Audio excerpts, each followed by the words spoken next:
I've jumped up on his bunk, jumped on his head, from his bunk onto his head, from his bunk onto his head, from his bunk onto his head, right? And then I've gone from the bunk, I slipped down off the head and hit the chest. From the bunk on into the chest, bang, bang. And he wasn't dead, but he was sort of, So I've taken his shoelaces off him, tied his hands behind his back, and then I've taken the sheets off him, wrapped the sheets around his neck, lifted him up with Mad Charlie, got the sheets around his neck, and I've tied the sheet up over the top railing of the obso gate, pushed him down, and I've gone out of the cell, and I've closed the cell door. There was no one that saw us. We were pretty quick in here.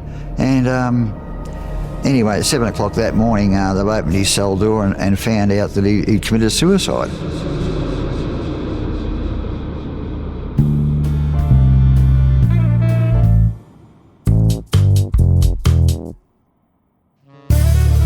Hello and welcome to I Can Murder a Podcast, episode number 6 of series 8, a third of the way through this series. And we've just got off board the Concordia. And who's that over there? It's Ben Carter. Hello, it's good to be here. You've literally been around the Mediterranean recently, haven't you? I was about 300 miles away from the crash. Bloomin' Nora. Wow. Yes, I mean, that's like when people mark themselves as safe when there's a tragedy somewhere else. I'm not trying to, at Notre Dame, when that went up in flames, everyone, I went there once. We get it. We've all been to Notre Dame. But yes, I was over in Italy. Lovely old time, but happy to be back here with you boys talking about crime. Yeah, well, really good to have you back. And we're certainly getting through the series now, aren't we? We're a third of the way through. 12 big cases still on the way. There we go. There goes one of us at least. But there goes the second one. That's probably Tom and Dan. And here comes Ben. Two different angles there. Yeah, thanks boys, you both did me there. But no, this week we've had a lot of feedback, really lovely feedback in terms of they're a bit more of a niche series so far. We've had Mayhem the band, the Costa Concordia disaster, and now we go over to Australia for a case that, Tom, when I saw the list and we sat down and sort of went through our cases, this was the one that stood out to me as I'm out. I don't have a clue about this case, but I'm excited to have a little read up. Like the captain last week, you were out of your depth. Absolutely out of my depth, but this has been one of the most interesting ones and most, I don't know if I can say enjoyable, I just did, most enjoyable ones to research. He's quite the character. He's now going to be, I mean, I've known Chopper Reed for a long time, watched the I remember seeing the Chopper movie at my old video store when I was a kid and always like, that's an interesting looking film, but from a long time ago, and I was always like, I wonder what that's about. And then a friend of mine from college, he basically loved the film, quoted it all the time, and I watched it, and then I started quoting it all the time. And yeah, I've been very interested by him as a figure, and he's one that weirdly, when people say like criminals you like to meet or interview, he never comes to mind, because we'll get into it, but and I keep saying the phrase figure of fun, but he is very like looked at as a bit of a character more than a real bad guy, but yeah. we'll go into it anyway. But I think he's going to be my new answer to a lot of people when they ask, who would you like to interview if you're interviewing a serial killer or have a beer with? Yeah, definitely. He's a very, very interesting character. Though there's one thing from last week that I need to address that we haven't spoken about, is Dan didn't actually pick what won the interesting facts or the Tommy trivia last week. Oh shit! It was never actually said. Yeah, because we're currently level, aren't we? I don't know if we are, but I'm sure someone will tell us. I think you are actually level. Yes, it is quite important. There was the frozen captain with the quill, or there was the gold in the ocean. Well, I'm really sorry, Ben. On reflection, I really enjoyed the kind of the ghouly ghost stories of or side of things to Tommy's trivia. So I think I'm going to give it to Tom. But yours is excellent nonetheless. So it was 6 episodes in. Well, that was 5 in, so it's that. If you guys were right, that makes it 3-2. But yeah, if any listeners do know different, let us know, because I'm not sure if it was equal. But we'll get into it today. I'm excited for my trivia today as well. I'm looking forward to it. So this week it is the case of Mark Chopper Reed, also known as the case of ex-con to icon, Australia's most feared criminal, the toe cutter nutter, and Chopper and the Overcoat Gang, which sounds kind of like an old rhythm and blues band. The toe cutter nutter, did you make that up? Yes, you've got me there straight away. Yeah, I've got me there. But it works. It does work to the alleged stories. I just like the name Chopper. Yeah. Just simple Chopper. But yes, the toe cutter nutter. I mean, the blowtorch on the toes as well, which I know Dan famously gets cold. I don't think even he would stoop to that level of trying to heat his feet. I'm thinking about it. The feet heater beater. Ooh. Why beater? Because he does beat a few people up. He loses a lot of fights as well, but he does beat a few up. Thought you meant I beat my meat. No.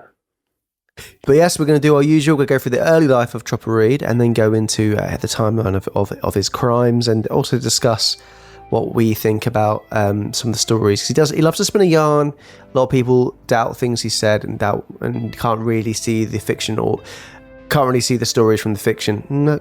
Can't really see what is fiction and what is fact with Chopper Read, which makes him even more interesting. But a lot of the cases on before where we think, oh, it's just bullshit, and it doesn't annoy me as much about him because I feel like it's all part of his mystique rather than an annoying just saying things for the sake of it.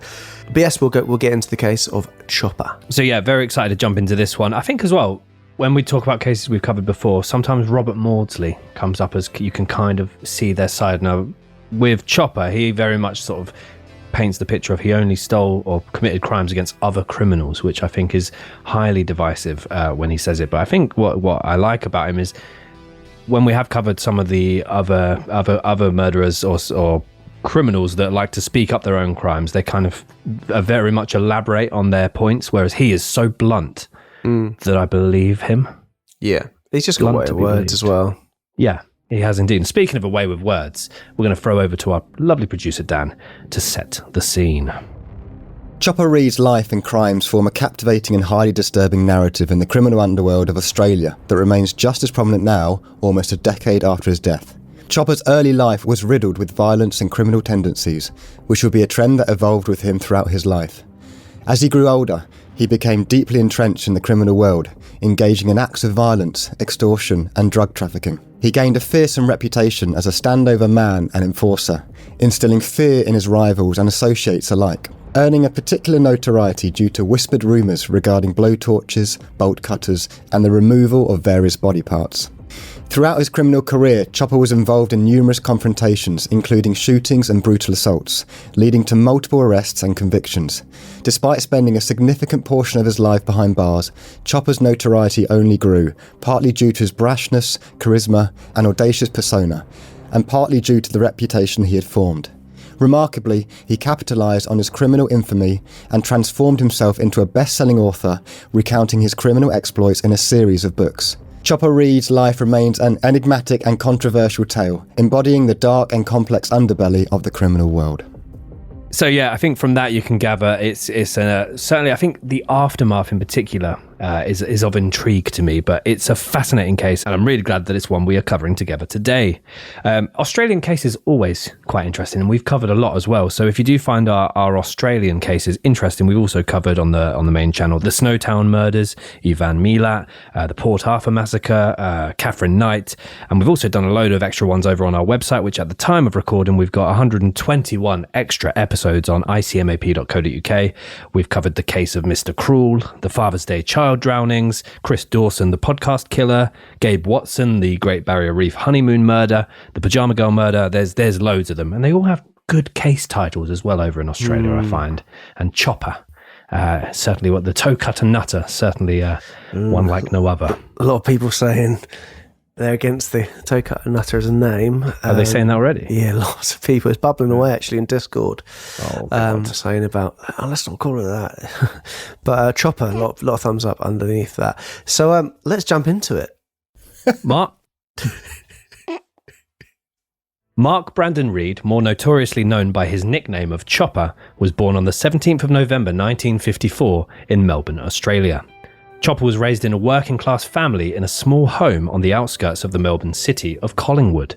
Though his stay here was short-lived and the city has since changed radically, the particular area at the time was known for its poverty and crime rates.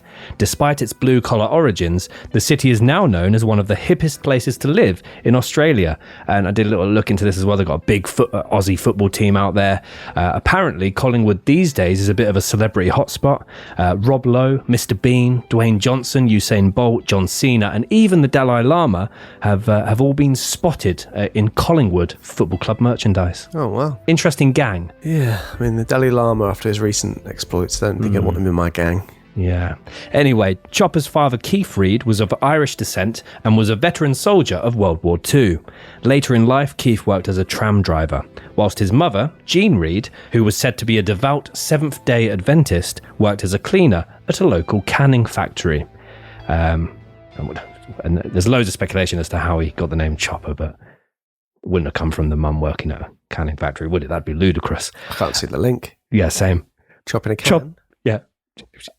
Can Chopper. It doesn't work. But the mum worked loads. She did long shifts. Yeah. Glad. Chopper was the only biological son to Keith and Jean. And interesting, though, I mean, he was the only biological son, but he did have a younger sister who he unofficially adopted called Nicole. And we'll talk about Nicole in a little bit more detail shortly.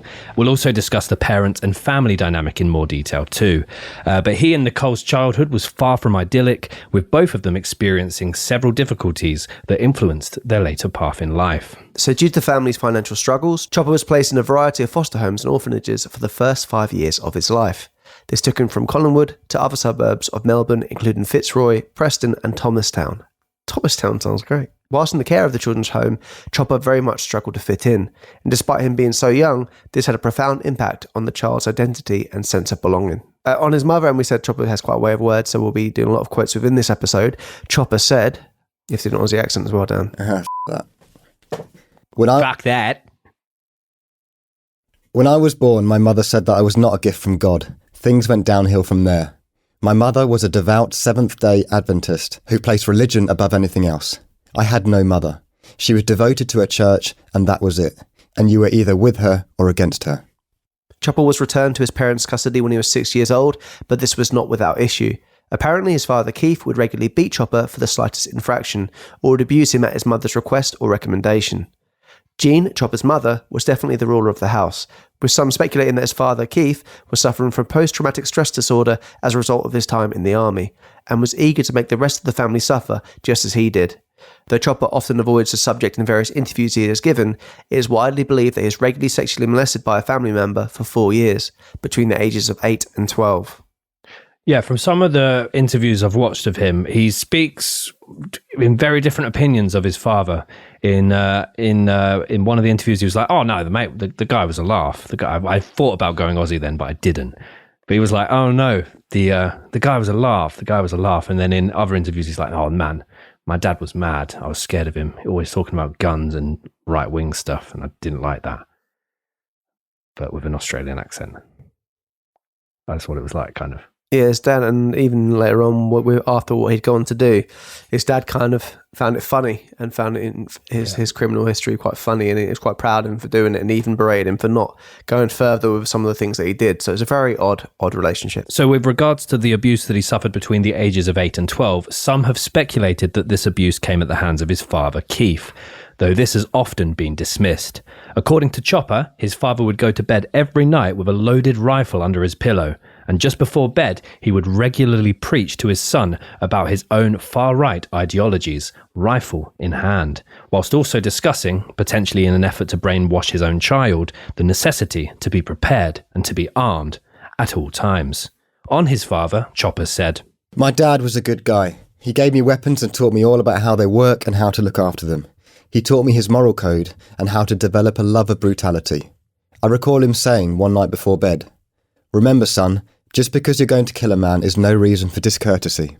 From an early age, Chopper displayed a rebellious nature and had a tendency for violence. He was involved in numerous fights and altercations, both at school and within his neighbourhood. What is the difference between a fight and an altercation? Is an altercation more of a scuffle? I think, argument, can't you? It could be an altercation. Like if Dan thinks his lamb's slightly undercooked, there'll be an altercation with the waiter, but if the chef comes out, that'll be a fight. To be fair, I'm not a fan of lamb. Yeah, because undercooked. That was an altercation. He also occasionally got into fights and was said to be heavily disruptive at the orphanage, which caused him to be moved in and around various care settings. Chopper claims that most of these fights occurred due to the fact that he would often stand up against bullies, which supposedly earned him a reputation for his toughness and willingness to engage in physical confrontations. So we've got altercations, confrontations, and fights. He would later go on to make the bold but slightly vulnerable claim that, by the age of 15, I had been on the losing end of several hundred fights. Nobody clip that and make it like I said that. I've never been in a fight. I've never lost any either. I We've not been in any fights. You threw a can at my head. wasn't a fight. Exactly. We've never been in any fights. You'd lost before we started. Shut the fuck up. But yeah, I think that's quite a sweet thing to say. Yeah, he was bullied a lot as a kid. Like, he's very small and slight compared to his classmates as a kid, the pictures of him. And yeah, he was just picked on a lot. But yeah, even from losing fights, you learn a lot, don't you? Learn how to take a punch. And that definitely be something that he would take on in later life, being very tough. His aggressive tendencies, again, according to Chopper, stemmed from a desire to protect himself and those around him in an environment that he perceived as hostile. His younger, quote-unquote, adopted sister, Nicole, would also back up this claim, saying in a later interview, He was my best friend. He looked after me since I was 14. I got into so much trouble, but would have got into so much more trouble or died if it wasn't for him. He always kept an eye out and kept people watching me. The police didn't know what to do, and in those days, they put runaways with criminals, so that's where the cycle began. So yeah, to clarify the adopted situation with Nicole, basically what happened is Nicole met Chopper when she was 14 after running away from an abusive family home back in New Zealand. And he basically took the troubled teen under his wing as his adopted little sister, having also been molested as a child himself. So she had a history of family abuse. She is described in Chopper's autobiography as, quote, his adopted little sister. So probably just like a friend that he looked after, really, more than a adopted little sister. But showing signs of vulnerability, isn't he? Which is fine. At school, Chopper was regularly the ire of his teachers and continually struggled to fit in. Again, he would claim that he only got in fights to protect himself or others, and this is why he was constantly engaged in disruption and acts of violence. However, some classmates tell a very different story, painting Chopper as the aggressor in most instances. It is whilst in school at South Yarra Primary that Chopper was given the nickname Chopper. And whilst many believe that it may have been given to him due to his violent nature or later act involving his own ear and particular limbs of his enemies, he was actually affectionately given the nickname by a classmate due to his resemblance to a Hanna-Barbera cartoon character, which is basically a little fat dog with a tie on it. Little purple tie. Bulldog. I can't really see, from my opinion, can't really see the resemblance, but... No. So Hanna-Barbera did like Scooby-Doo and the Flintstones and Yogi Bear. Top Cat? Probably, I bloody love Top Cat. How you doing, TC? Looks like one of the villains out of maybe Top Cat or Tom. Actually, he looks quite friendly in some of the pictures we've found of Chopper the dog. Yeah, so Top Cat's in there, definitely. Just looked at it. Looks, Fred, I wonder why he's got the tie on. What's he going for, an interview? Doesn't matter. So it was at school that Chopper learned how to properly fight and defend himself. He was seemingly living his life, even as a young boy, without any kind of fear of reprimand or consequence.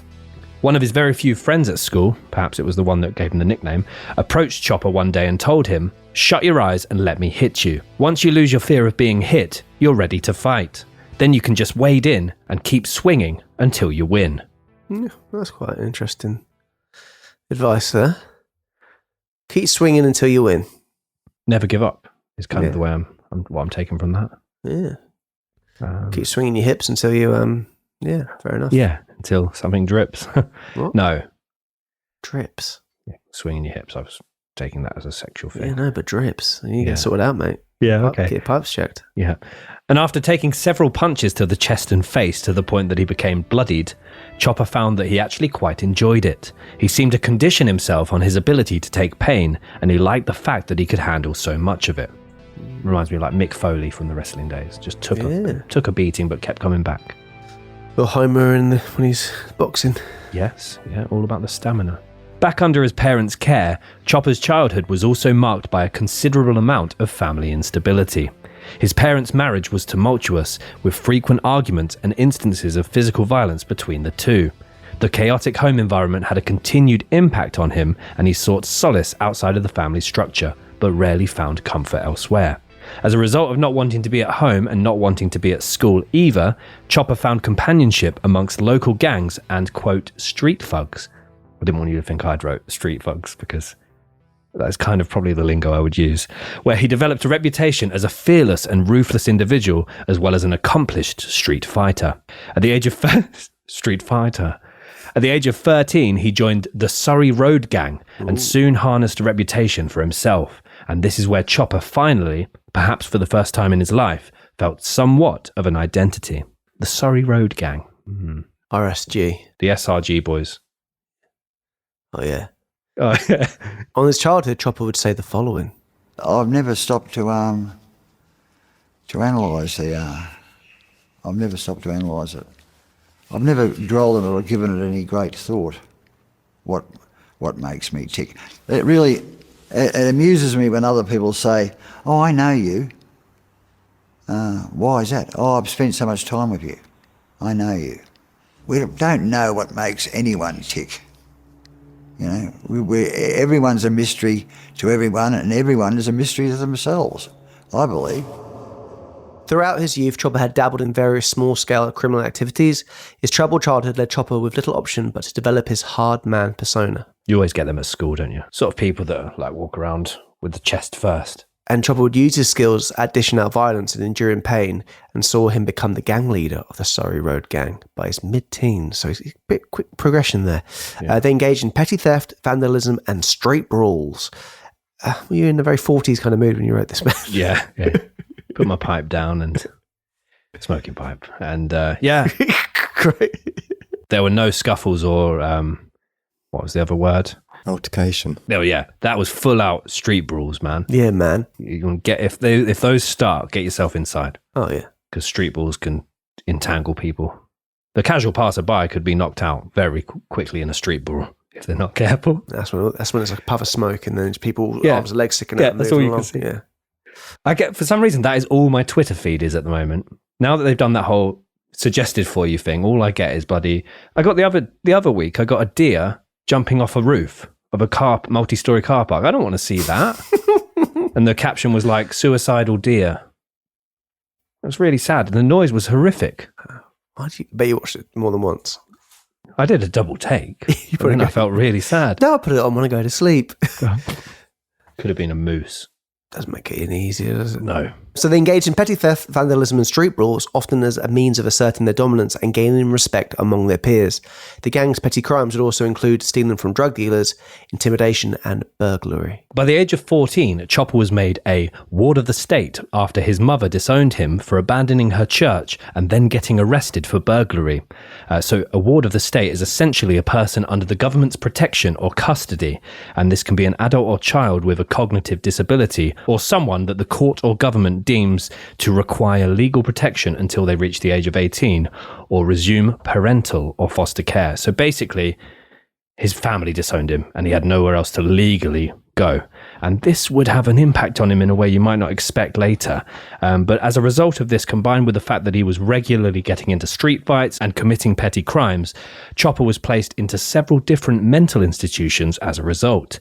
And he is said to have received more than 50 doses of electroshock therapy whilst in these facilities. And from some of the other cases we have covered previously, electroconvulsive therapy can have a serious impact on brain structure, cognitive impairment, as well as effects on the heart. On his mother disowning him and him becoming a ward of the state, Chopper said, "You want to hear about my childhood? I'll tell you. But I don't dwell on it, nor do I use it as an excuse for how I turned up. I didn't have a very nice childhood, that's that. My mother felt that if I could be deemed mentally insane, then I would be forgiven in the eyes of God and be able to go to heaven." So the thing that's interesting to note here is that Chopper wouldn't have had to go to these mental institutions and have this kind of therapy with him if his mother didn't disown him and he still had a home address that he could go to. So it is very much he's put into the harm's way by his mother's actions here, which you'd like to think she knew that wouldn't have happened, but we've dealt with a lot of cases before with very religious parents who want their child to be straightened out, so you could... it wouldn't be too much of a shock for her to actually think that this might be good for him. Yeah, it seems very much like she's deeming him as a lost cause by this point, which is really sad. So, but as his mother wouldn't have him in the house again, he was sent between homes for boys and various mental institutions. This sparked his first genuine feelings of resentment, which only fueled his anger and desires to lash out further. And by the age of 15, Chopper was already 6 foot and weighed more than 13 stone, which in kilograms is about, I want to say 90, but what do we think it is? I'm really more of a stone guy, so... 82. Oh, wow. 82 and a half. 182 pounds. But yeah, so he's quite a big lad for the age of 16. And especially with him, knowing how to wail on people and be wailed on, quite the intimidating guy. Whether this was his choice or not, he had become an incredibly tough, incredibly resilient, and incredibly aggressive individual by this point. It is here that he took on his first job, working as a nightclub bouncer at 15. Yeah, this I thought spoke volumes for the kind of stature and reputation he had. The fact that a 15-year-old is working security at your nightclub, unbelievable. But he was a big 15-year-old, and just imagine a massive black suit that's too big and you can't even see his hands. I could say, It makes me think of that time we went to a wedding, our friend's wedding, and you got really chatty to the barman and you get asking him to make you coffees, and then he was quite a young lad, and you were saying if you ever won the lottery, you get him to work for you. Yeah. Which is quite a bit spooky, isn't it? Yeah. Felt just trying to do my part. Got loads of free coffee though. Charmer. I don't look good with any of this, so no, it's a free coffee. Let's not put any of this in. I think it needs to make its way in. I don't know. It paints me as quite creepy. It's true. I thought it was a lie. Dan's got my back. Please take this out. What do you know? Dan's done, Ben. Come back next time for another Dan Does Ben. On his first proper job, Chopper said, I was a bloody big, strong kid for 15. I liked belting people up and kicking them out of the place. I was good at it. I don't question that, to be fair. If he was in fact hired by a nightclub at the age of 15, I believe he was good at belting people up and kicking them out completely. Yeah, definitely. It was during this time that he continued to leverage his reputation as being known as one of the best street fighters in Melbourne. And by the age of 16, he was one of the most feared fighters and probably one of the most efficient bouncers in the city. The following year, aged 17, Chopper was convicted of physically assaulting 3 police officers after they had approached him and tried to intimidate him after he had thrown one of their friends out of the nightclub he worked at, which I thought was interesting. So they've said, sort of, you let this guy back in, he's harmless, he's not done anything, he was just ordering coffees.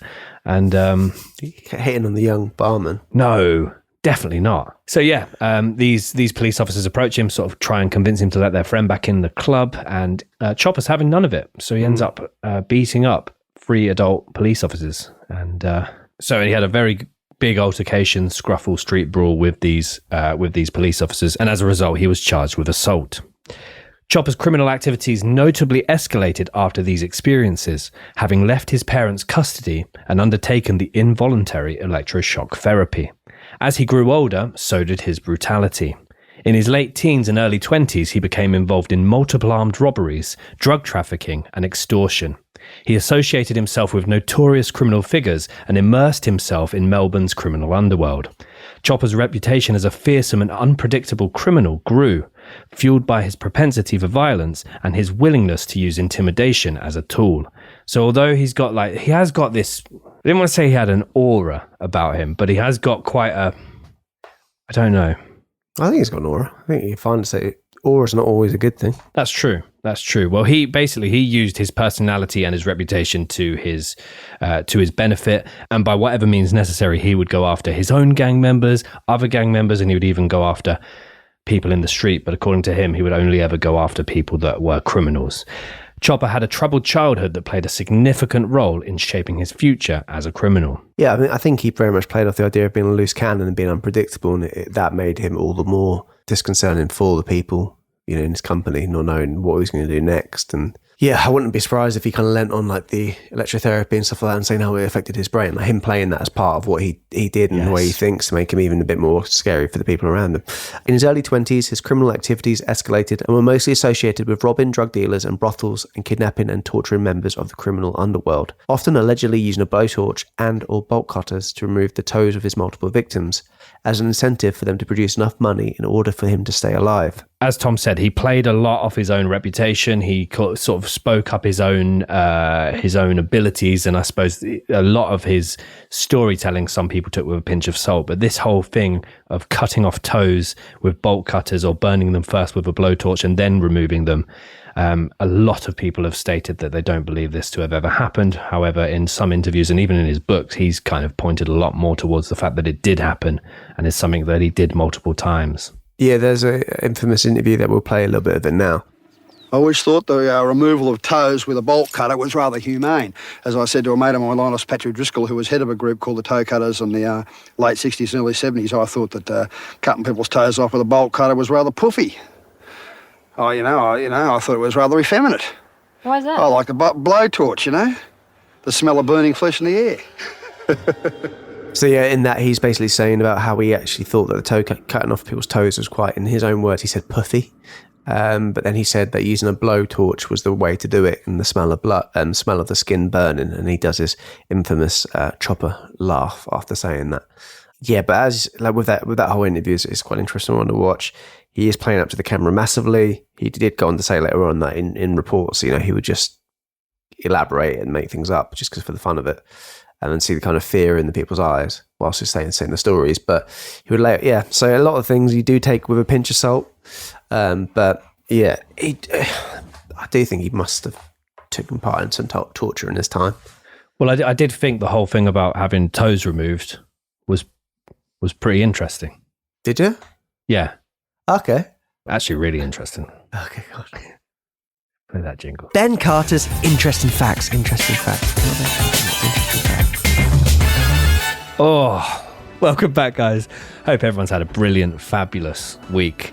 A lot of people have been sort of reaching out and asking me if I'm okay with the emergence of Tommy's Terrific Trivia. And to those people, I say thank you so much. And I'm okay. I'm fine. Life could be worse. Some people said it's like I've lost a part of me this series, but it's not like I've lost any toes or a limb. So today, BC's IFs asks the question: how many limbs and body parts can we live without? So let's start with the toes and fingers. I know they're not technically limbs. I've seen people with no arms and legs. Yeah, well, we'll get to that, won't we? Okay. We'll get to that. So let's start with the toes and fingers. Can you live without toes and fingers? The answer is yes. Ben Carter's Interesting Facts. It's possible to live and walk without any of your toes, but your gait will need to compensate, which is a nice rhyme to remember as well. Your gait will need to compensate that gait. Losing your toes will adversely affect your balance and stability and potentially change your walking biomechanics. But there are prosthetics on the market today and shoe inserts available that may benefit that too, depending on how many toes you've lost, or if you've lost all of them. Can you live without a lower body? And as Tom said, he's seen a few people, right, in person or? So you're a nursing home, I think. Oh. It really depends on how you define lower body. People have lived after losing legs with the assistance of technology and caregivers. The bladder, bowels, kidneys, genitals are all part of the lower abdomen, and it's hard to imagine life without these organs, but some people do survive without them. There was obviously notoriously Carl Pilkington's Pillow Man, who was known as the living torso. He lived 63 years with just a head and a torso. Did he have a knob? Able to... Sorry? Did he have a knob? He did, yes, because he had 4 children and also got married, was able to roll cigarettes with his face and mouth. Oh, the pillowcase might be quite an interesting one to cover one time. Yeah, I don't think he did any pillowcase? Yeah, I did. Then I thought, all right, well, we've looked at feet, toes, the Pillow Man. Then I thought, well, some people say the biggest organ is skin. And I thought, can a human survive being skinned?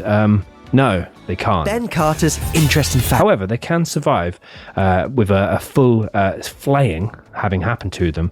They can survive for an estimated few hours up to a few days after being flayed, which is... What about full body burnt? But we didn't get time for that to look at that, but that's an interesting one. Definitely think about that. That would be interesting. People have survived really high degree burns, haven't they? All over the body. Yeah. How many organs and limbs could you remove and have the body survive without? And theoretically, surgeons could amputate all of your limbs, remove your eyes, nose, ears, larynx, tongue, lower spine, and rectum, and support you by machines in an intensive care unit.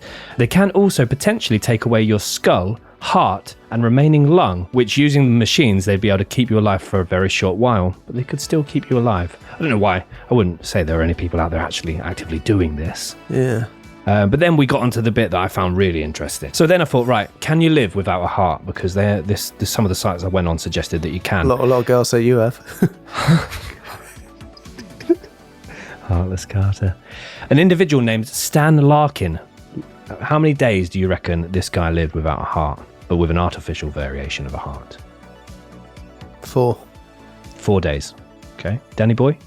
555. maybe. That's an astonishing guess, and it's an astonishing answer. Yeah, 555 days. The interesting facts team in his ear, I reckon. I think you've seen how long it was. Yeah. So Stan Larkin lived for an astonishing 555 days without a human heart, whilst waiting for a heart transplant.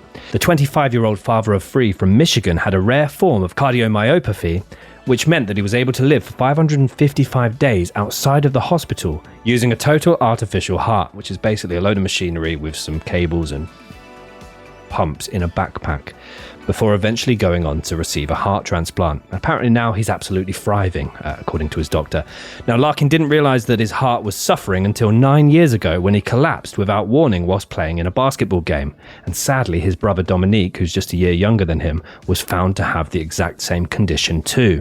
Larkin's real heart was removed from his body in November of 2014, and it was replaced with a device that allowed Larkin to stay home instead of in a hospital whilst waiting to receive a transplant. His new heart finally arrived 555 days later in May of 2016. So basically this heart is called a syncardia temporary artificial heart. It included chambers and 4 valves and 2 tubes that went into the left side of his body beneath his rib cage. And all of this then went into a backpack that he had to wear for 555 days, 24/7. How long? 555, that magic number. And with his life-saving backpack in tow, Larkin even started playing pickup games of basketball, which I thought that's bold. That's bold if you're on a artificial heart. Just take it easy, Larkin. But he enjoyed time with his children and rode around in his car with his friends. It's just like a real heart, Larkin said. It's just a bag of tubes coming out of you. But other than that, it feels like a real heart. It felt just like a backpack with books in it, like you were going to school. So yeah, interesting stuff really, I thought. Fucking hell. You could have stopped just at how long he lived without an artificial heart. Didn't even know what I was going to say, this is becoming Ben Carter's interesting stories rather than interesting facts. You nailed the first half, Ben, to be fair. Well, the edit might not, might make it better. Cut it all. Yeah. Fuck's sake. How long do you think it is? 555? Yeah, good number. But back to the episode. That yarn has been... Yeah. Like I said, some people have been asking me how I am. That looks like a rambling madman. Exactly. And back to the episode. Ben Carter's interesting facts. He tried to justify these crimes as revenge against those that had bullied or wronged him. In particular, he focused the blame on the children who had tormented him at school and the parents who had abused him and abandoned him. It is worth noting that Chopper's criminal activities were not limited to external targets. He was known to target members of his own criminal fraternity, often resorting to violence as a means of settling disputes or exerting dominance. Chopper's confrontational nature and his willingness to use extreme measures earned him both respect and fear within criminal circles, and he almost had a comparison drawn to that of Robin Hood. He robbed and assaulted the powerful to mostly look out for those in need. Again, this is according to Chopper.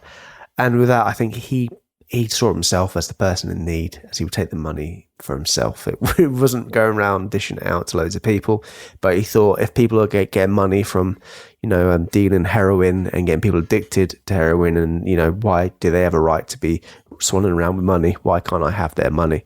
So he saw, obviously, he's not targeting people who are needy and stealing off them. He's stealing off people who don't deserve the money. Now living independently off the rewards from his criminal activities, Chopper soon realised that stealing from drug dealers was much more profitable than preying on ordinary citizens or other gang members. Not only did the dealers possess very large sums of cash, but they also could not complain about their losses to the police for obvious reasons. He will later use these activities to promote himself as the kingpin of Melbourne's criminal underworld, a self-dubbed criminal who only stole from criminals and, once again allegedly, never harmed an innocent person. It is here that Chopper's grasp of the criminal underworld would slowly become too much for him to handle. It is here that Chopper's own arrogance or fearless nature would lead to his ultimate story to be told. And it is here that we move to the timeline of the case of Mark Chopper Reed. December 1971. Chopper commits his first murder when, at the age of 17, he kills a local docker and painter, Desmond Costello. Desmond was a known criminal within the area with a criminal history dating as far back as 1943. His cause of death was gunshot wounds to the head feloniously inflicted on or about the 12th day of December 1971 by a person or persons and at a place unknown to me, as stated by the coroner, which is quite a sentence within itself. Desmond was thrown into a pub's keg cellar where he remained for more than 24 hours, slowly dying. Chopper returned the following morning and stepped on his throat until he died. which is quite... He's 17 at this age as well. Yeah, he goes, in one of his final interviews he ever did, he goes back to this, at the keg cellar is still there, and he looks down on it, and as soon as the door is opened, he sort of does the old sort of Chopper laugh. And like, oh yeah, that's where it was.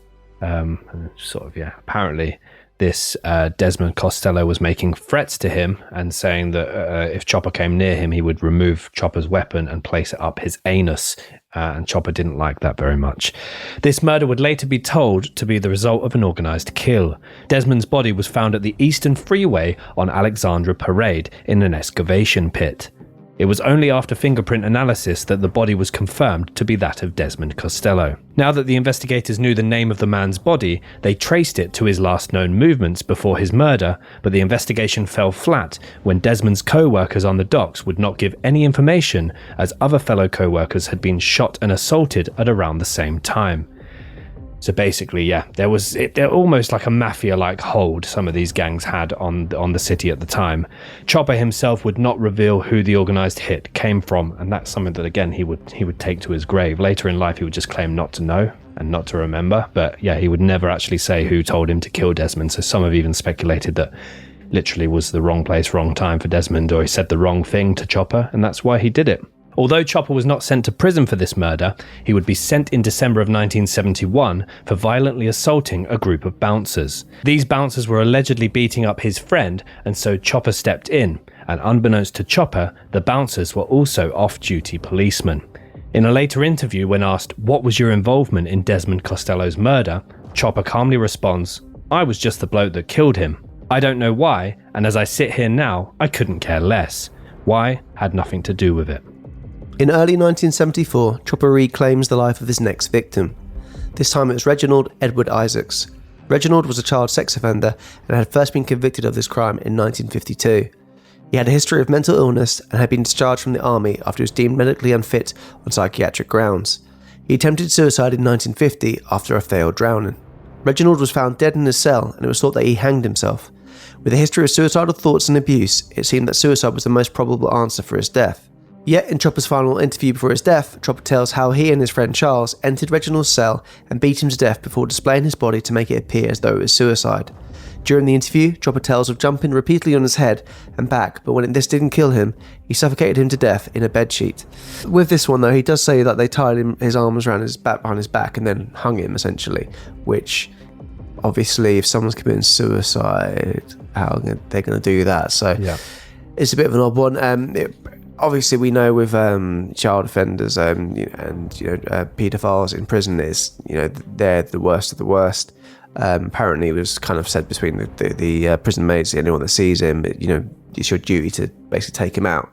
And so when Chopper saw him, he kind of was like, I didn't have a choice, but he wanted to do it as well. So he describes that with quite a lot of glee. Yep. So here is Chopper describing this particular murder. Me and man Charlie walked into his cell. Charlie's belted him to the ground. And I've jumped up on his bunk and jumped on his head, from his bunk onto his head, from his bunk onto his head, from his bunk onto his head, right? And then I've gone from the bunk, I slipped in off the head and hit the chest. From the bunk on into the chest, bang, bang. And he wasn't dead, but he was sort of, and so I've taken his shoelaces off him, tied his hands behind his back, and then I've taken the sheets off him, wrapped the sheets around his neck, lifted him up with Mad Charlie, got the sheets around his neck, and I've tied the sheet up over the top railing of the Obso gate, pushed him down, and I've gone out of the cell, and I've closed the cell door. There was no one that saw us. We were pretty quick in here. And anyway, at 7 o'clock that morning, they've opened his cell door and found out that he committed suicide. 1975. Chopper was convicted of 2 counts of armed robbery. Subsequently, he is sent to the H Division in Pentridge Prison. This is where Chopper's infamous Overcoat Gang was created. The group received their name for their long coats which concealed their weaponry whilst in the prison. The coats were thick enough to provide some protection from prison stabbings as well. The Overcoat Gang were responsible for hundreds of acts of violence, and it has also been reported that Chopper continued this fashion statement during the minimal amount of time that he had outside of prison during his stint. So basically, he goes to H Division. He's not a fan of how that particular part of the prison is being run, and so forms his own gang basically to override the ruling gang system that was in place at the time. On the formation of the Overcoat Gang and the fact that Chopper and his gang were making axes in the prison workshop, Chopper said, "How do you think the other prisoners would see you?" They hate my guts. I'm as popular as a pork chop in a synagogue. The criminal world is controlled by blood and guts. It always has been controlled by blood and guts. It always will be controlled by blood and guts. What would motivate you to get involved in that gang war?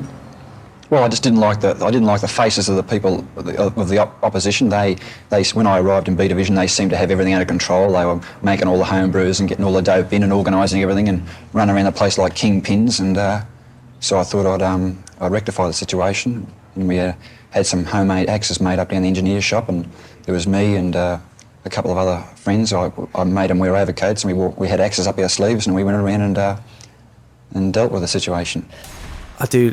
That's the thing about Chopper. I do like the way he tells a story, and the film Chopper, which Eric Bana plays, and he plays him terribly well. It's very, very good. I do highly recommend watching the film. In 1978, in January, Chopper enters a county courtroom with an unloaded sawn-off shotgun. He then points it at the sitting judge's throat, who struggles with him but eventually disarms him with the help of some others. Chopper is then arrested by some police officers who are in the courtroom. He then later admits that he planned to hold the judge until inmate Jimmy Lohan was released.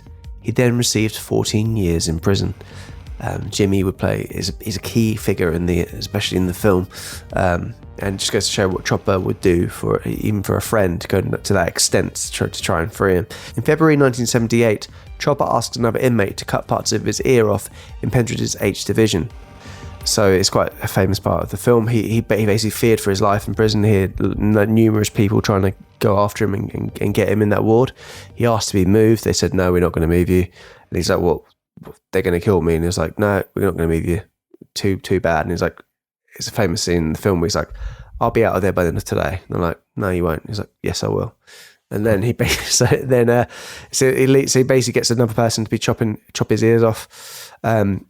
And yeah, apparently the guy is very tentative about doing it, and worried, saying, "Oh, you're not going to get me afterwards." He's like, "No, just chop him off." And he's like trying to be gentle. He goes, "Don't be gentle at it, just cut at it." And it's quite the scene. This would lead to him to be declared to be insane once again. And there have been two theories as to why Chopper decided to do this. One theory is that being in a prison filled with enemies as a member of the Overcoat Gang was not a safe place for Chopper. As I said, trying to get out of there, and by causing harm to himself, he'll be moved to a different place for his own well-being. However, Chopper would later state that he did it so to win a bet. Though many consider these comments in jest. He did have an operation to try and restore his ears, but this was not successful. So here's Chopper describing the act of another inmate cutting his ears off. They said there was no way I would be getting a transfer, so I made the simple decision that ears off equals transfer. Believe me, it works. And so I thought after that, I was like, that's quite an extreme thing in order to try and get a move out of prison. I was like, well, it's kind of, I guess in some people's eyes, that could be seen as terrific. Dan, hit it. Here we go. Tommy's trivia. That's terrific. So I haven't done being moved from a wing or moved to a different part of the prison because it kind of is a bit niche. I wanted to see some kind of juicy stories, how people actually escaped out of prison, how they left prison. And I found 3 particular stories that I thought that's a very, well, not interesting, but terrific way of getting out of there. So I've given them little names as well.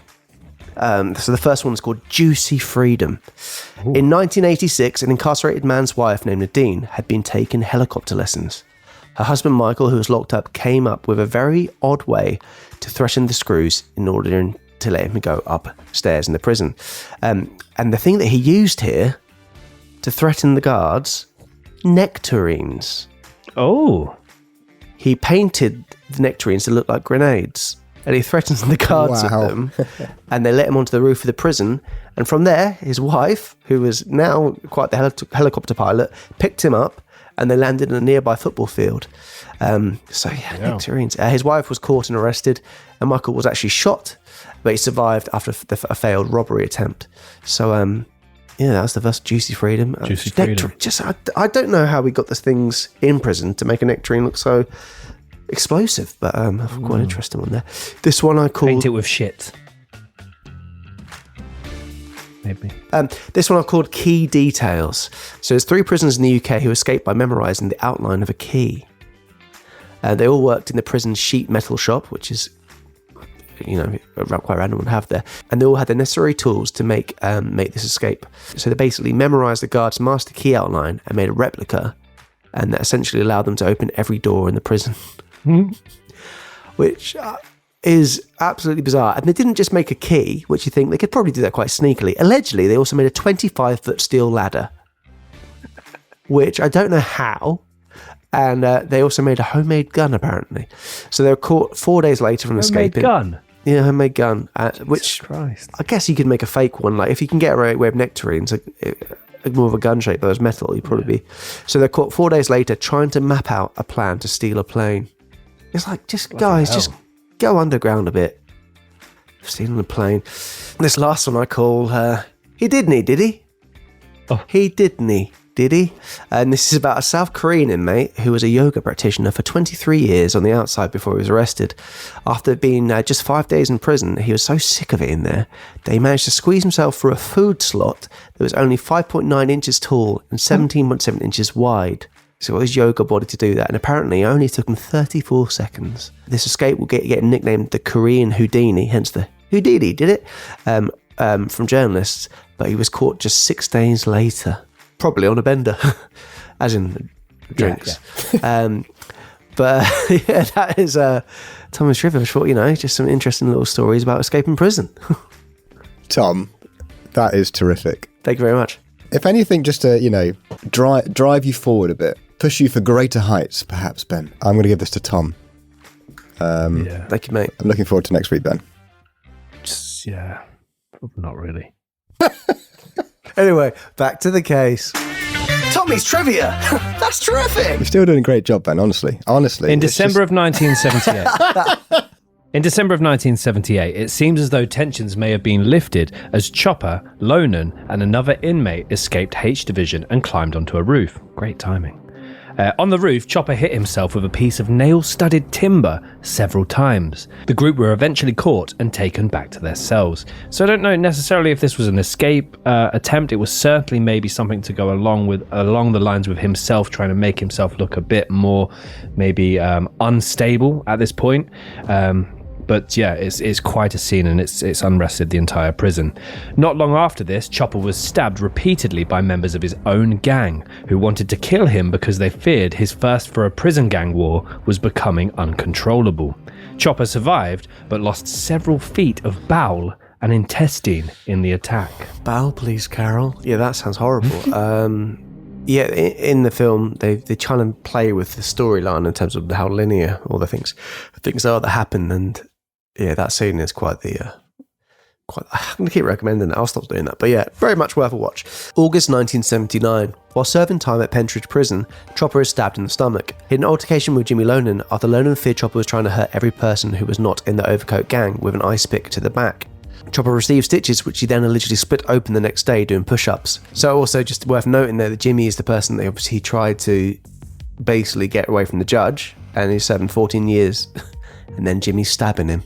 Yeah. Which is, yeah. So we now flash forward 8 years to the year of 1987, and we're going between the months of April and May. So at this point, Chopper has served his sentence and he's now back on the streets. Chopper shoots drug dealer Christopher Liapis in Footscray, Australia. When giving a reason for this murder, Chopper said, I think your facts were good, Ben. Just saying. It's a bit late for that. Bit late for that. I used to know the head of the Albanian mafia. His name was Nor Davotsky. He ran the Builders Arms Hotel. He was a very close friend of mine. I shot Chris Liapis. That's the bloke in the Chopper movie they called Neville Bartos. And I shot Chris Liapis because he raised his voice to Norm Davotsky's eldest son. He then commits arson and burns down Nick Apostolidis' house after he shoots a drug dealer inside of the property. Burning down the house was a way for Chopper to destroy any potential evidence. He later wrote, I burnt Nick the Greek's house down, big deal. I love a sunburnt country. He also added, big deal, if you knew him, you'd want to burn it down too. For these offences, Chopper received at least 2 years for intentionally causing serious injury to Liapis, arson and reckless conduct in 1989. Burning down the house. It's Tom Jones, isn't it? Yes. Yeah. Thank you. June 1987. Chopper kills Sammy the Turk Ozzacum after shooting him dead outside Bojangles nightclub in St Kilda.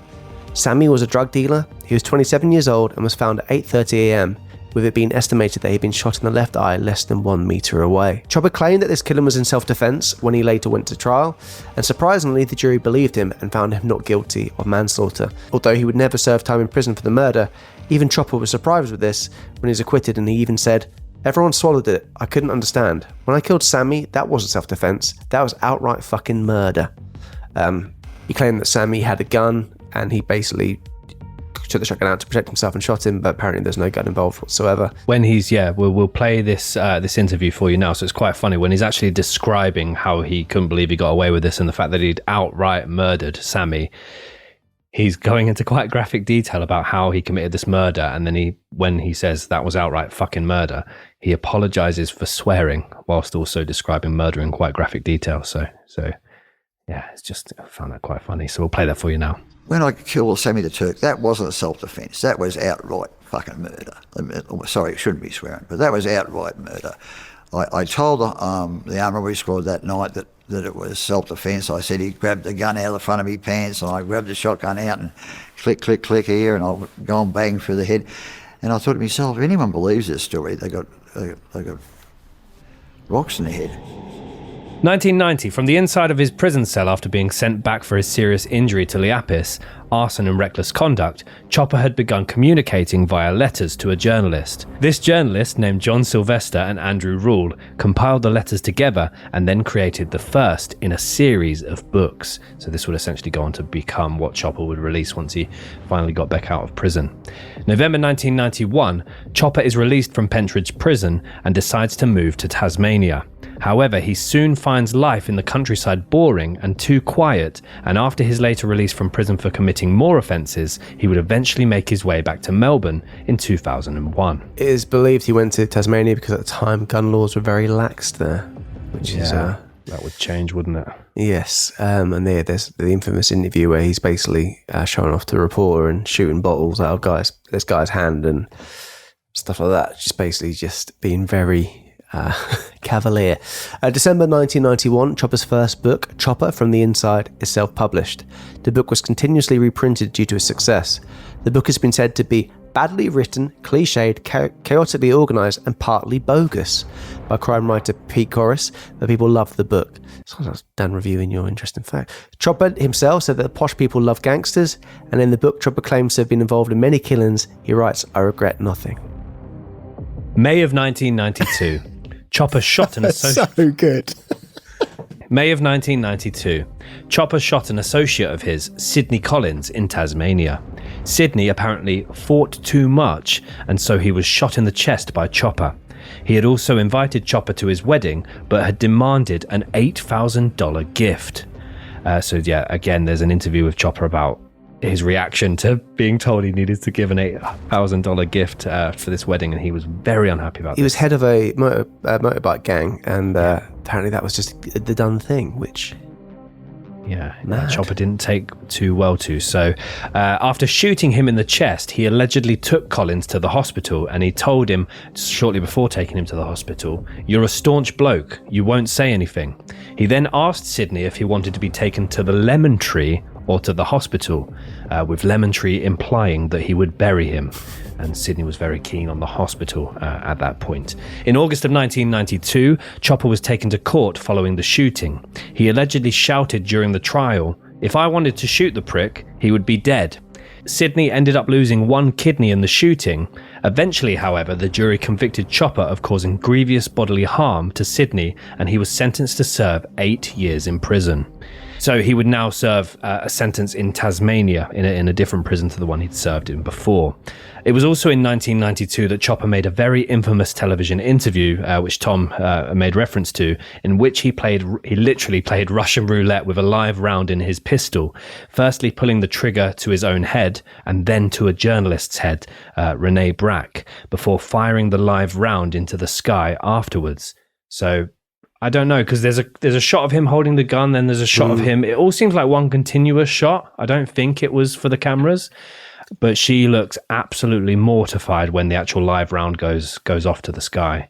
but I still can't work out if it was real or not. I'm sure there's like a separate shot where he puts the bullet in and he rolls the barrel very, very hard. I think it's been re-edited so many times, I think, for that, and put into different things as well as an example of it. It's kind of hard to follow it, but it's a very interesting interview. You could also imagine that being legit, though, couldn't you? Yeah. Chopper, which is terrifying. Yeah, definitely. I think that's the thing, him being a wild card and him being unpredictable.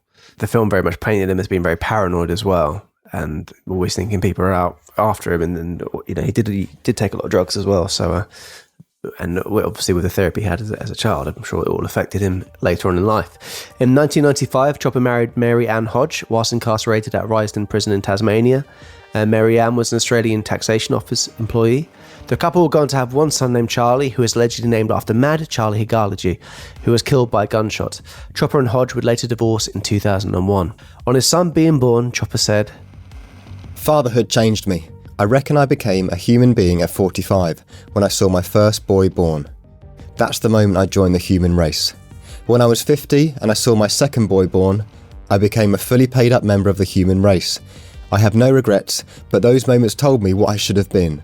A good human being." In 1998, Chopper is released from prison once again in the February of 1998. He is then featured on ABC Television's McFeast live show. During this interview, he is intoxicated and talks about his gruesome escapades. This causes controversy, and a flood of angry viewers called in to complain, especially regarding his humour surrounding his murders. In May of 1998, Chopper was charged with firearm offences after being photographed with a gun for a publicity shoot. However, he was later acquitted. In August of 2000, the film Chopper, starring Eric Bana as Chopper, is released to critical acclaim. Chopper himself said that the film is, quote, 100% lies and 100% truth rolled together to make 100% of nothing. Despite the movie apparently portraying my life and being a box office hit, the first ever adults movie to go to number one at the box office, I didn't get anything out of the movie, not even a ticket to its premiere or a ticket to the AFI. I signed all my money from the movie over to the Royal Children's Hospital in Melbourne. Instead of taking lies, I am now saving them. Yet even it has not formally acknowledged my donation. Although Chopper would claim that he had no role within the film, this is not strictly true. It was him who decided that Eric Bana would be the perfect person to play him. After the two met in a pub, Bana was able to effectively copy Chopper's mannerisms. Chopper later commented, "The trouble is, Bana does a better Chopper read than I do." I'm sure I've seen an interview as well with Eric Bana where he states, "I don't know how to act, but I know how to copy people, or I know how to become other people." He really, I still haven't seen the film, but I've seen lots of clips from it, and obviously Tom, you've spoke very highly of it, and I do rate Eric Bana. There's a 20-minute video of Bana basically shadowing Chopper and talking to him and just having a chat and just kind of like picking up on his mannerisms, and it's quite interesting back and forth between the two of them. The film showed a slightly different Chopper to the one that we know and contradicted some of the events he had written about within his books. So maybe that's why he's come out as like a protection statement here to cover his own back. Despite saying that he was vehemently against drugs, the film showed Chopper was a casual drug user. Reflecting upon this portrayal of him, Chopper said, "You have to have tried something to be able to say you hate it." So he's kind of covering all bases here. Yeah, I mean, that's quite a statement, isn't it? 2001. Chopper features in a drunk driving advertisement. The advertisement features Chopper speaking directly to the camera at his kitchen table. He then undoes his shirt, pointing to different areas on his body where he has been assaulted in prison, and says, "When I was in prison, I got a slashed face, my ears cut..." What? "I got a slashed face." Oh, fuck's sake, I can't read for shit. What do you know, Ben's done Dan. Come back next time for another Ben Does Dan. When I was in prison, I got slashed in the face, my ears cut off, a butcher's knife here, an ice pick here, etc, etc. If you drink and drive and you're unfortunate to hit somebody, you ought to pray to God that you don't go to prison. So it is quite a powerful advert, isn't it? And he's very good to camera. Which again, that's the thing that's messed with me in this case, because he is so down the line. Some people love him, some people hate him, but he has got. I've never watched or researched a case where the individual at the center of it has as much likability and dare I say it, charisma, because he has got both of those things. As stated by Mr. Harold Scrooby, which is a fantastic name, chairman of the PCA, the Pedestrian Council of Australia, the advertisement won a Gold Lion in the film section at Cannes Lions 2001. I mean, I'm sure we'll touch on it, but he also did an advert about basically domestic abuse and saying how people end up in prison. If you end up in prison, you know, they'll be waiting for him. And it's just that he does his famous chopper laugh there, which really sends the shivers up your spine. In 2002, Chopper appeared in the film Trojan Warrior. His character is named Eric Banner and played as a homage to Eric Banner playing him in the film Chopper. According to Screen Australia, the film follows the adventures of Stan the Man Longinidis in the role of Ajax, a one-man army that takes on the most evil collection of hitmen ever put on film. Ajax must find and protect the larrikin cousin Theo whilst battling his arch-enemy, Super Don Amandi Peroni. Sounds like a really nice big beer. It does, doesn't it? Yeah, I really fancy one now, actually. Couple of Super Dons, please, on the Armada. Directed by Selleck Silverstone, the film was described as an action and a comedy. I really want to see that. Yeah. We'll do a watch along, we'll stream it. Oh. And have a few Super Don Amandi Peronis at the same time. Damn. During this year, Chopper also released his controversial book, Hookie the Cripple. Hookie. Hookie. Hookie sounds so much better. Chopper also released his controversial book, Hookie the Cripple. Deciding to take a change from writing his life stories, Chopper decided to take a turn to children's literature. The book was for young children, yet the amount of violence in it could be deemed an unsuitable, especially for a young audience, especially considering a butcher within the story is stabbed 21 times in the head. Yeah. It's not one for light reading there. The book was actually banned from one school, although Access Ed, the Queensland government body, actually encouraged it to be taught in schools.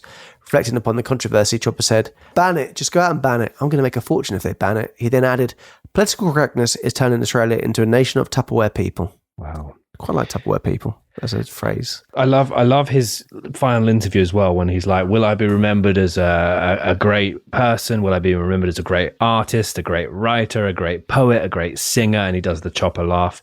He goes, I'd love to just sort of dip in and read the papers about me. And he's like, he's dipping his fingers into all these different pies, and he considers himself all these different entities. And I had no idea that at one point he was a prospective children's author. Hookie the Cripple. I'm going to look at it on Amazon. I'll get some reviews. You carry on and we'll come back to the reviews. In the January of 2003, Chopper remarried for a second time, with this time his bride being longtime friend Margaret Cassar. The couple would go on to have one son named Roy. Margaret would go on to say that her son, quote, only knew his father as a very loving, doting dad, totally removed from the violent world in which he once lived. In July of 2003, Chopper Read became a successful artist. 27 of his paintings sold 24 hours into his first art exhibition. Chopper stated that painting became a form of therapy for him, as it allowed him to relieve his anger. Some of the paintings sold for as much as £1,900, and the National Gallery of Victoria even brought one. Which actually, if you Google Chopper Read artwork, I was pleasantly surprised. The artwork? It's not the worst in the world. It's quite abstract. It's got maybe some African influences there. I mean, it's not great, but I have seen worse. I just found the Hookie the Cripple on Amazon. The front cover is a man holding a dagger, bloody dagger. This is the grim tale of a hunchback who triumphs. It doesn't look much of a children's book, I have to say, but there's no reviews on it at all. So. Deary me. In 2006, as Tom mentioned, Chopper features in another advertisement, but this time for domestic abuse. The ad sparked outrage, with people calling for it to be banned and boycotted after Chopper stated that those who hit women and children will be punished in prison. The advert seemingly promoted a circle of violence. Peter Beattie said, "If you are so stupid that you are going to use violence to try and resolve a problem, you've either got emotional difficulties, some insecurity of a kind, or no capacity to deal with your emotions." Chopper would also go on to take a stab at stand-up comedy, and he works with former police officer Roger Rogerson in a comedy show named The Wild Colonial Psychos. I swear we've done Roger Rogerson in another case. I'm sure that name came up because we were like, Roger Rogerson? Sounds like a porn star. Especially police officer. Excuse me, Mrs. Police Officer Roger Rogerson here. So teaming up with Mark Jacko Jackson, who Chopper had toured Australia with the year prior to this, the pair called themselves the Kings of Cutthroat Comedy. The show details, as Letterboxd puts it, the real stories of Australia's criminal underbelly told by those who were there on both sides of the law. He also released an album titled Interview with a Madman. The album was released by Rotten Records. He collaborated with artists such as Hijack and Torture, Justice, Lazy Grey, Low Tech, Matty B, Necro and Phrase. He even made 2 music videos for his tracks, Night with Chopper and Remember Me. We've got to play some of this now, haven't we? Her self-esteem was low. The magazines would show what would proceed to grow. Now addicted, self-inflicted, help persisted. She resisted and kissed it goodbye to her destiny. Things will be fine. Chopper by now had become a fully fledged Australian icon. His total book sales having passed 500,000, and his live performances, in which he showed a natural gift for comedy, sold out multiple theatres up and down the country. In 2007, Chopper has to declare bankruptcy. So yeah, despite all this he's got fingers in every pie, as I mentioned. Despite all of this, he's not in a good financial state. Chopper announces that he had $80,000 in credit card debt and owed about $140,000 to 12 people for their payouts in private loans to him. Chopper said that he only had $100 in his account, as he had spent the majority of his money supporting his family. In 2008, Chopper once again makes headlines as he is attacked by a tomahawk-wielding man. Chopper is arrested and taken in for questioning, but he was later released without charge. Chopper told the event from his perspective, stating, "He hit me on the arm. I ran into the panel beater and I grabbed a pipe and I said, 'Come here now.' And he jumped into a car and pissed off." I can see you both giggling. What's just smiling? Being a complex around my quotes. And he jumped into a car and pissed off. It was unsavoury behaviour on the part of ex-prisoners who were trying to lay claim that I bashed them once in H Division. The attacker has allegedly not been found. So that was the timeline of Mark Chopper Read. There is still one more alleged murder to go into some details about in the aftermath. So we're going to start in 2009. So in 2009, Chopper revealed that he needed a new liver, but he was going to deny any offers he received. He said, "I'm not going to ask for a liver transplant. It's not fair. I'm 55 years old. I'm not going to put my name down against some 10-year-old kid." And, we talked about transplants and the waiting list for hearts. When? We did it earlier in the episode in like a throwaway bit. Feels a bit redundant now. Chopper continued his career as an actor in the years prior to his death. In 2011, he was part of the movie The Groomless Bride. And in May of 2012, he concluded filming on the film Pinball, which starred John Jarrett. So he's from Wolf Creek. Oh, okay. Which I've never seen. But This is a horror, isn't it? Pretty sure. There was some inspiration behind Ivan Milat with that movie. Wolf Creek, or am I getting... Maybe. Call me out if I'm wrong. In the years before his death, Chopper continued to cause chaos. In February of 2012, he was banned from firing a starting pistol at his son's Little Athletics, with the reason being that he failed a working with children check, unsurprisingly. So yeah, there was some different articles read about this. Apparently, he was, when in the American Office Dwight fires a live gun. Apparently, it was like that. Like he wanted to shoot a gun for the start of a child's athletics race. But yeah, they were less happy about the fact that he didn't have a working with children check completed. A few months after this, Chopper made it public that he was battling with terminal cancer. He had already announced that he had contracted hepatitis C after using a blood-stained razor whilst in prison. So 2 weeks before his eventual death, Chopper filmed a paid interview with the 9 Network 60 Minutes programme. So yeah, I highly regard the 60 Minutes Australian show. It's very, very good. In this interview, Chopper admitted to killing 4 people: Desmond Costello, Reginald Isaacs, Siam, Sammy the Turk, Mehmet Ozakam, and former outlaw biker Sidney Michael Collins. The interview was released after his death, meaning he could not be convicted for any of the alleged crimes. When asked the question, emotionally, how are you coping with the thought of dying, Chopper says the following, which we'll play for you now. Oh, it doesn't even hit me emotionally. I haven't thought of dying. I don't think of laying in the grave and, what's going on here, I'd like to come back and see what all the fuss is going to be after I'm dead. Read a few of the papers and watch a few of the TV shows and listen to a few of the arty-farty debates, that are going to be on after I'm dead. Was he or wasn't he a good writer? Was he or wasn't he a good artist? Was he or wasn't he a good singer? Do you think there'll be a debate about whether you were a good or bad man? Oh, yeah, be a debate about that, yeah. Is that debatable? Oh, I suppose it's debatable, yeah. So as we mentioned, Sidney Michael Collins was shot by Chopper but was not killed at the time of the first attack. And during this is the guy that asked for £8,000 for the wedding. During this interview, Chopper claimed that his retaliation for Sidney telling the police about the initial shoot. So during this interview, Chopper claimed that the reason why he would go on to kill him was in retaliation to Sidney telling the police after Sidney was saying, I won't tell the police, just take me to the hospital. And also him being from a biker gang, him kind of doing it, being a grass. Chopper looked very badly on that. He then killed Sidney and buried him in a nearby football ground in 2002. So basically what happened with that apparently is Sidney turned up to one of the gigs that Chopper was doing after being reformed and asked for him to actually sign some merchandise of Chopper's. Yeah. Which is incredibly bizarre. And Chopper was saying, I'm not going to sign that, what are you on about? They come in the back room after the gig, and they did, and then they went off in the car, and then Chopper were going to kill him. Chopper kind of saying how he's given up on a life of a crime, he would go on to do that as kind of just a late bit of revenge there. Sidney Collins had mysteriously vanished whilst taking a trip to northern New South Wales to recover an Underworld debt. In 2010, it was concluded that it was most probable that Sidney was not deceased, but his location was unknown. Chopper's claim forced police to renew an appeal for any information that could give some semblance of truth to Chopper's claims, or finally give somewhat of a location for Sidney. Chopper, in his final interview, recalling murdering Sidney Collins, is perhaps the most comical moment of the interview. What happened then? We took him, I got him I hopped into his car, going back to his place, bang, bang, bang, bang. And I shot him the last time with his gun. I killed him this time with his gun. That's how stupid he is. I shot him the first time with his gun. I shot him the second time with his gun. How stupid is this person? He is an idiot, complete idiot. And this time, were you shooting to kill him?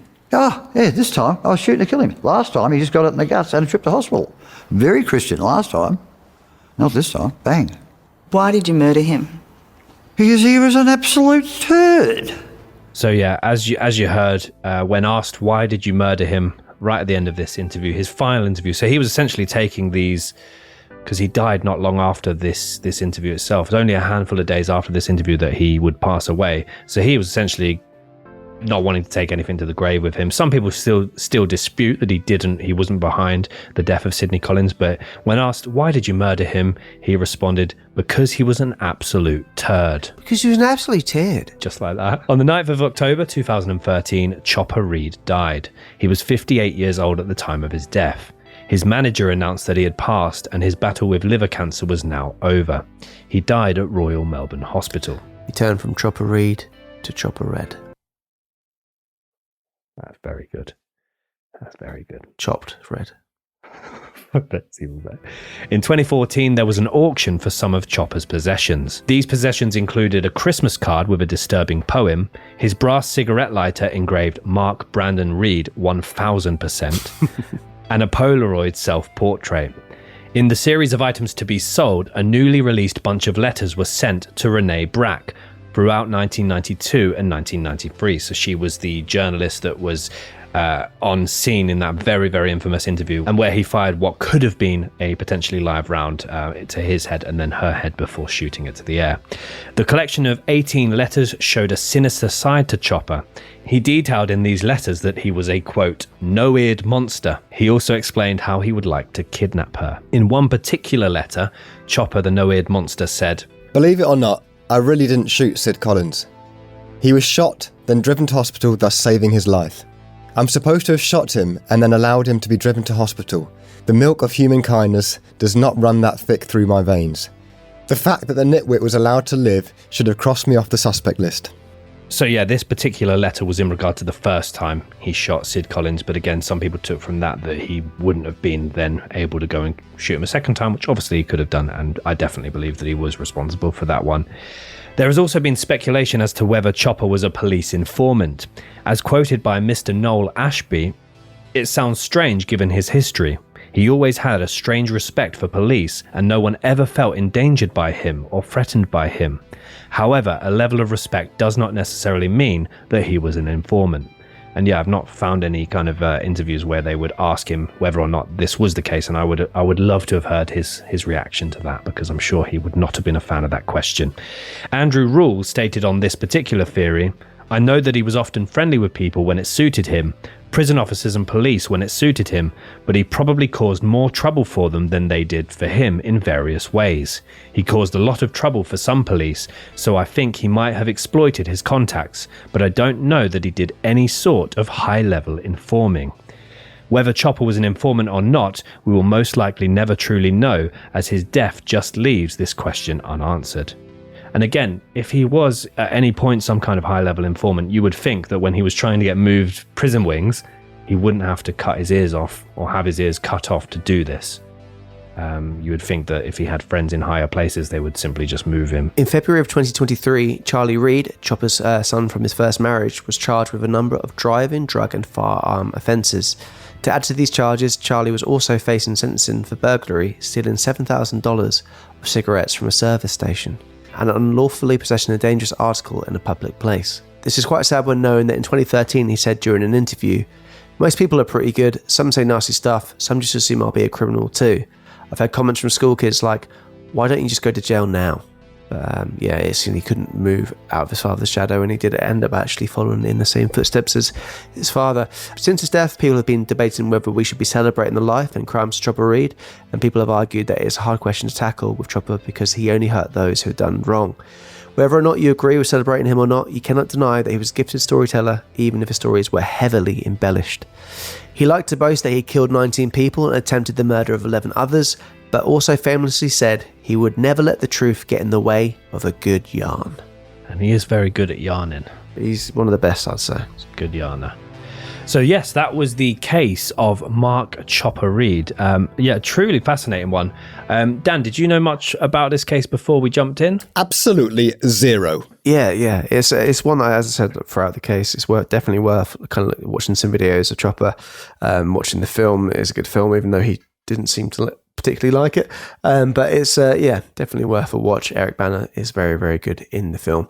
Obviously, we're not meaning to glamorise Chopper. Obviously, 4 people did lose their life, and there's always a ripple effect from those actions, and innocent people are affected by his actions, and some people would dispute whether or not the people that he claimed to have killed deserve that, obviously. Just saying he's quite the character. So with that in mind, we're going to move on to our lookalikes. I've only got Chopper this week. I've got a few ones that I feel are going to annoy you. Let me just check how many I've got. 1, 2. I've got 3 that I'm pretty happy with, but yeah, they're going to annoy. So my first one, I've actually used Eric Bana's excellent portrayal of Chopper. So I'm essentially doing an Eric Bana lookalike here, but I've gone for Commissioner Mick Foley. So you're doing a lookalike for someone that we're not doing? Well, you could still do Chopper as Mick Foley. I could still find a decent Chopper pick, but that particular one with the gun to the head works well for the Foley with the thumb up. I said it was going to annoy you. Second one. You've done an actor that's not him. Well, all right. Look, I'll literally do it while we're on air. I'll get a picture of Chopper if it's really going to... Let's just go with this one. And also, got similar ears. Ear. Foley had a bit of his ear come off it. Yeah. There you go. So Commissioner Mick Foley, number 1. Next one that's going to annoy you. Max, played by Peter Kay, one of the bouncers from Phoenix Nights. Just a beard. Not even the right beard. Eyes and eyebrows and that. Yeah, he's got eyes, yeah. Face shape. Also, you could say something's going on with that left ear there of Max, Peter Kay. And finally, Cousin Eddie from National Lampoon's Christmas Vacation. My favourite Christmas character of all time.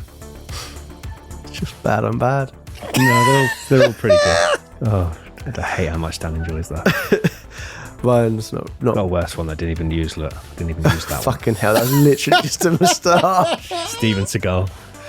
Oh, yeah. God. Are you alright, Ben? Are you good? Yeah, I'm good. Checking in, making sure you're... Thanks for checking in. Oh, good. I've just got one. It's just from Desmond Costello. I thought a little bit like Paddy. That's good.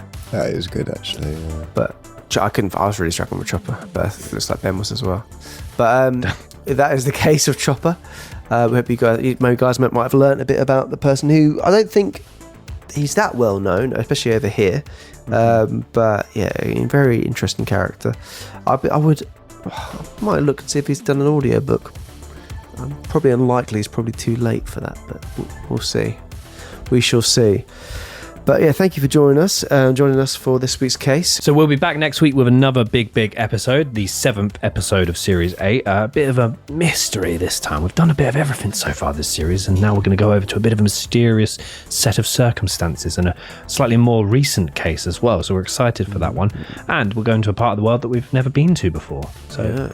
Few little hints there. We'll leave that with you. If you just can't wait until next week, we have currently got, at the time of recording, 121 extra episodes completely exclusive and hosted over on icmap.co.uk. Those episodes are available in video and audio format. We also have a private RSS feed, so you can chuck them into your favourite podcast player and take them on the go with you. Maybe go out for a fish and chips, or just go for a run. You can do anything you want. We also do monthly live streams, and our side podcast, AI Carumba, the 3rd episode of that particular series, will be going live next week over on the site. We also, as I mentioned, have early access, monthly live streams, and a private Discord on there. So check it out. There's also a load of merchandise. We've seen people sending photos of their hoodies, t-shirts, mugs. There's a whole host of stuff. We've got caps, stickers, badges, everything. So I've done a fair bit of plugging now, so I'll leave that with you until next week. Thanks, plug man. No problem, Sparky. I'll take that. Much happier with that. Yeah. Plug man. Yeah. Just hair all over it. And no hair. Okay. But yes, that's this week's case. And like we always say, we say this all the time. Keep doing what you're doing. Well, unless it's fucking bitching on comments on YouTube. Wow, you don't need to. Yeah, I do. I am. Unless it's killing someone because they're a turd, you can just flush it. Hey, plug man. Flush it, yeah. Flush it. Click it, fluck it, plush it. None of those words. Yeah, fuck it. What? No, I don't think there's a fuck it. Fuck it. Kick it, plush it, bluck it. I don't even know what I did then. Unless it's quick, flush it. Yeah. God. Yeah. On that note, we'll see you next week. Thank you so much for listening to our podcast. Please leave us a review. Fuck it. Flush it. Flush it, bloody touch it. All best. Two.